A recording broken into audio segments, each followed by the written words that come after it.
I have reason to believe that the roof of my dollhouse is cursed. Rational, very rational reason. Last time I worked on this roof, I shingled it and I had the flu at the same time.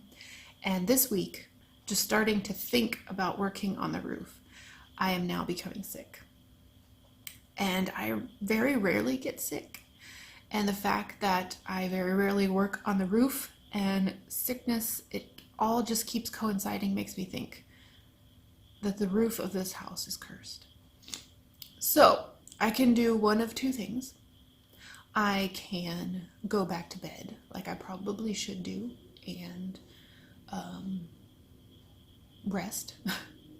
Or I can show this dollhouse who's boss, finish the roof, and never have to work on it again.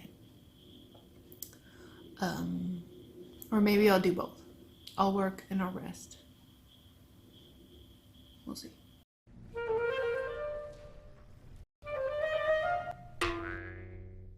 Hi everybody, welcome back to Bentley House. I'm Ara, and I am feeling a lot better now that this video has been created, so thank you for all the well wishes on Facebook and Instagram.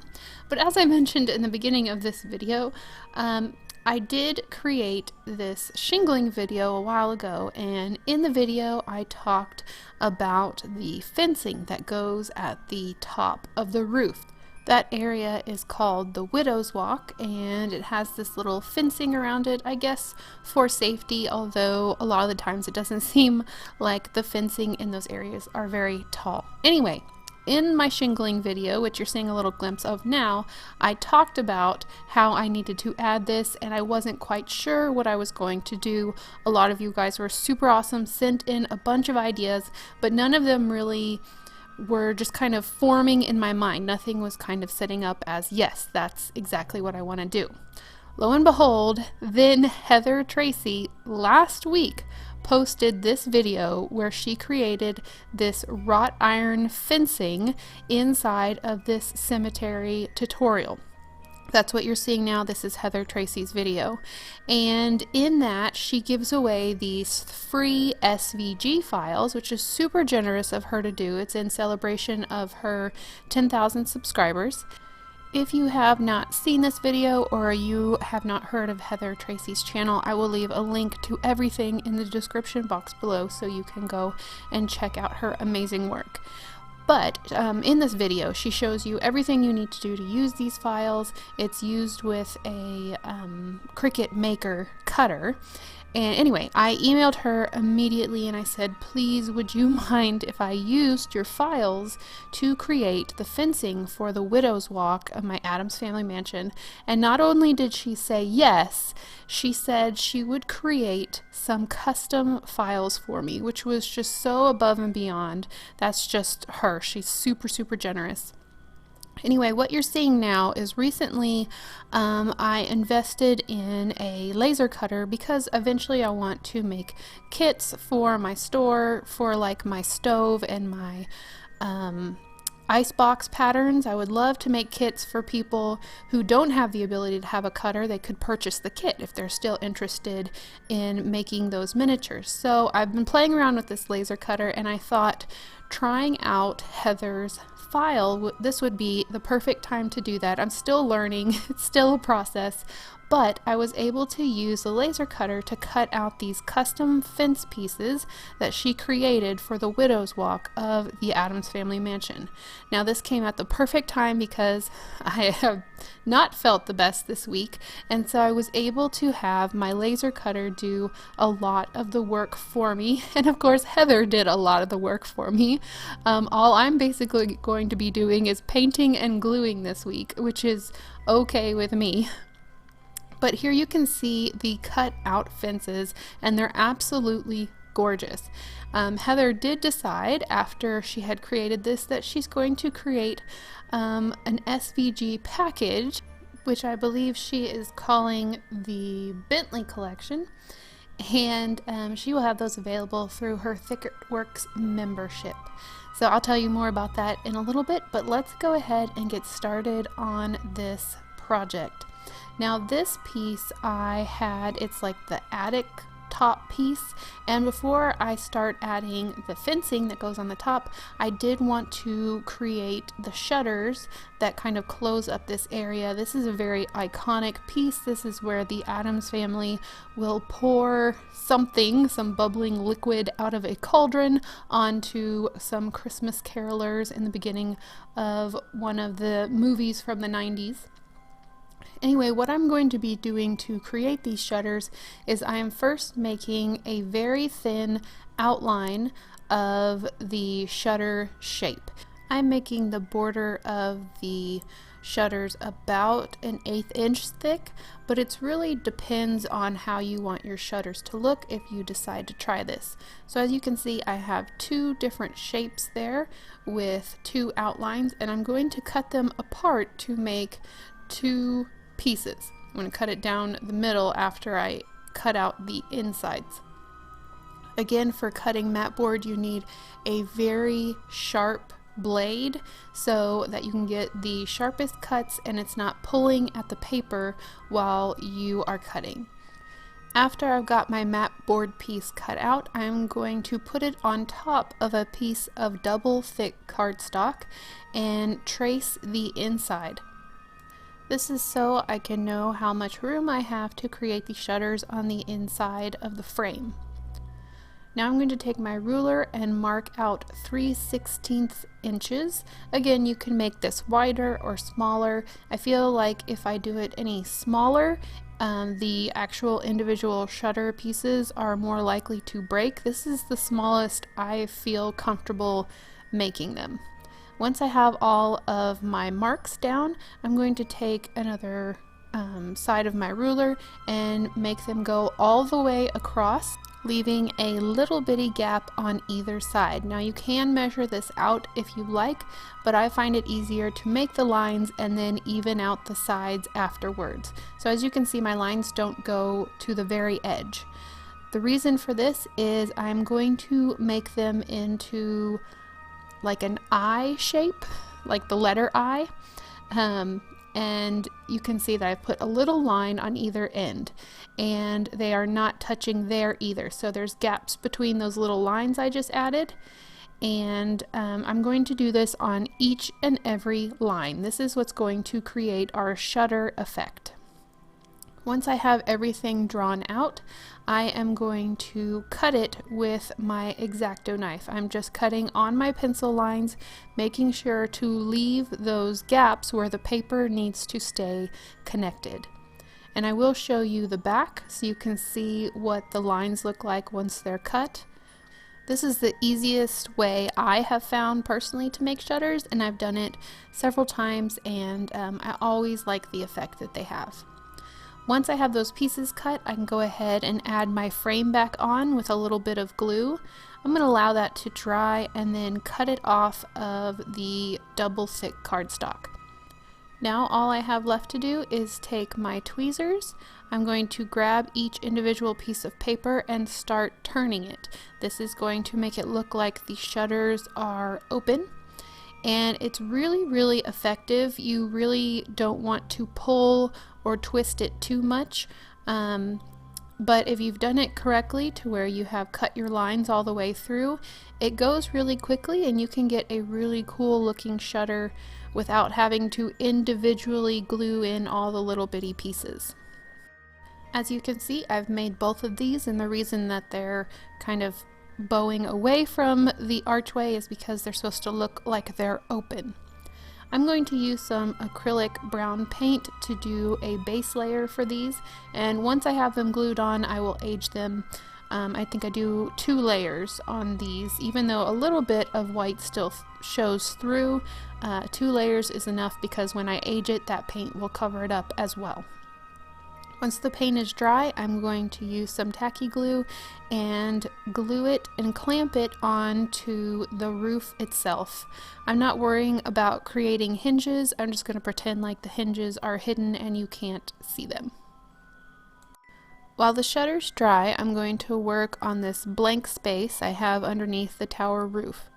When I was working on the shingle video, I decided to lift the tower roof just a little bit, and so it created this space. And I always knew I wanted to add something, so I thought it would be appropriate to add the top part of Heather's design as kind of an embellishment on this part of the wall.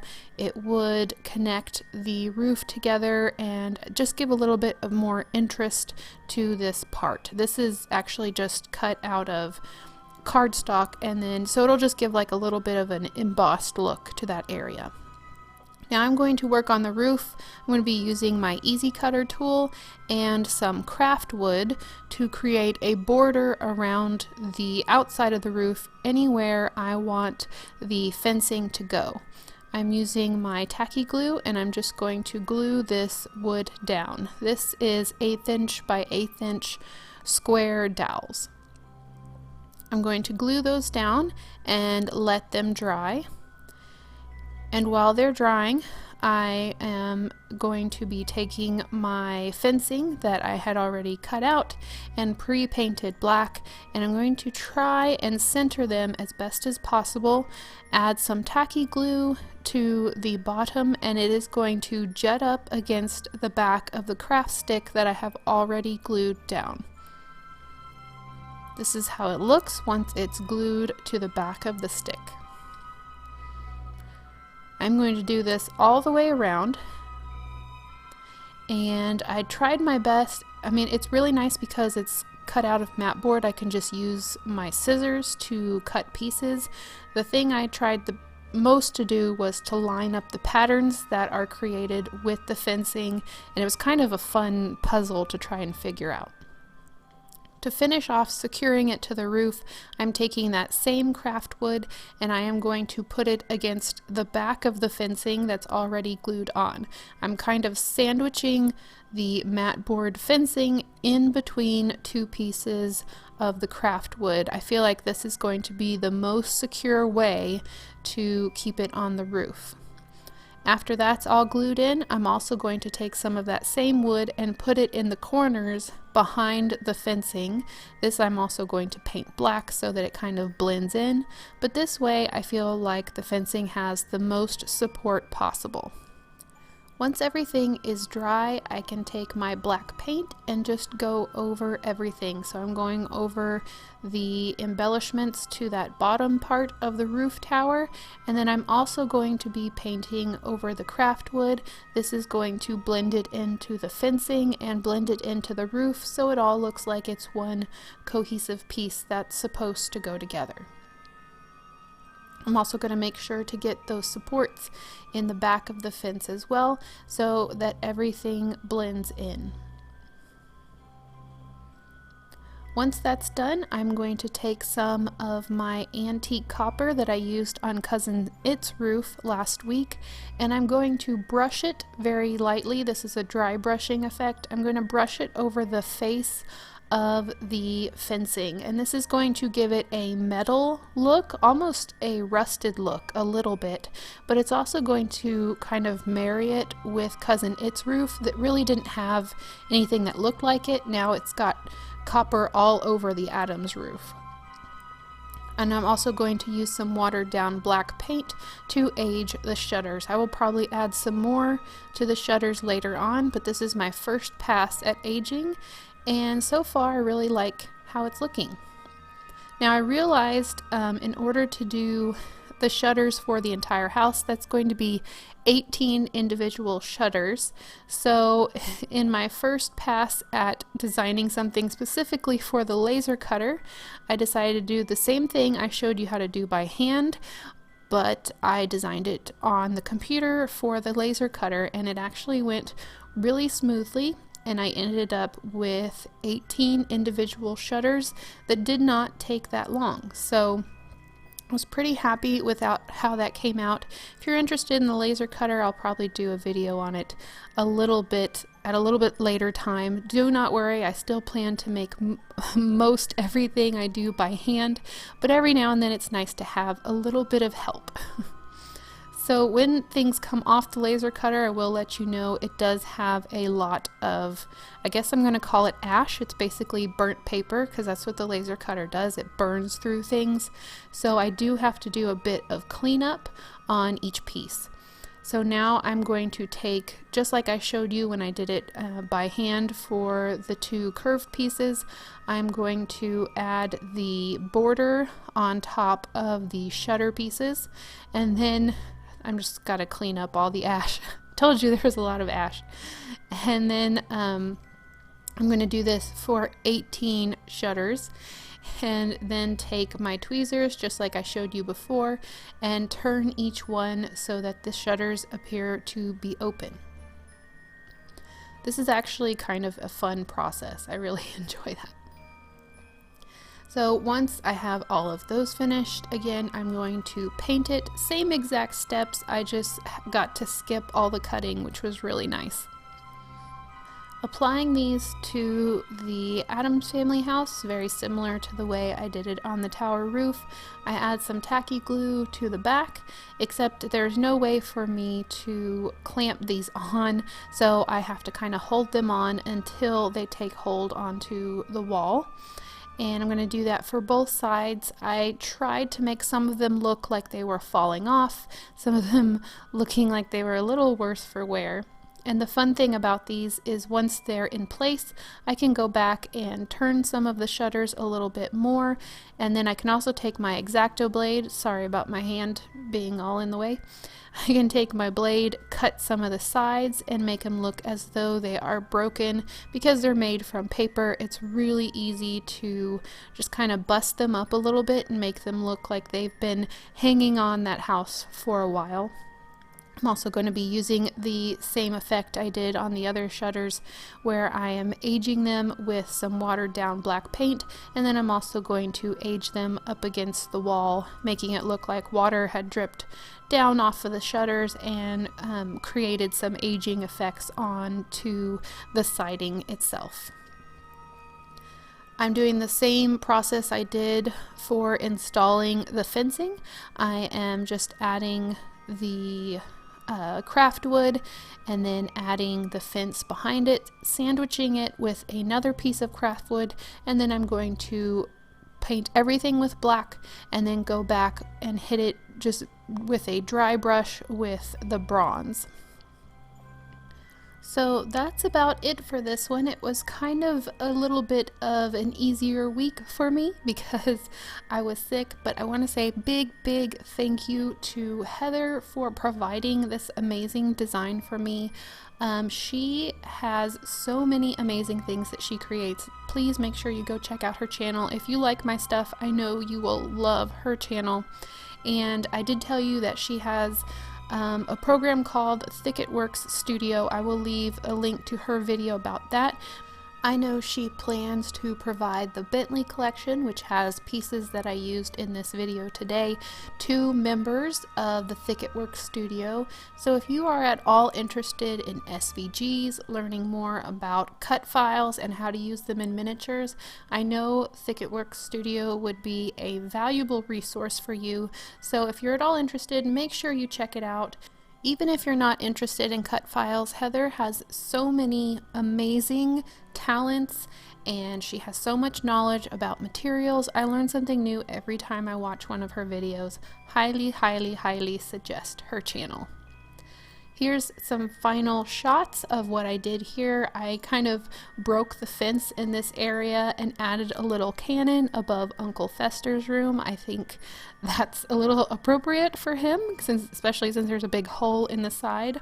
I have a lot more debris. I have a cauldron I need to add to the top of the Addams house. And as you can see over here above Cousin It's room, I've added a little piece of green felt and a bucket. Please leave a comment down below if you know what that is referencing to and what will go there in the future. I love adding little Addams family details like that. Thank you again so much for watching this video, and remember that we are doing Addams Family all month long, all October. I'm feeling so much better, so I can't wait to just get all of my energy up for next week's video. And then we're all gearing up towards the graveyard will be created and posted the night of Halloween. I hope you guys are having a fantastic October, and I will see you in the next one. Bye!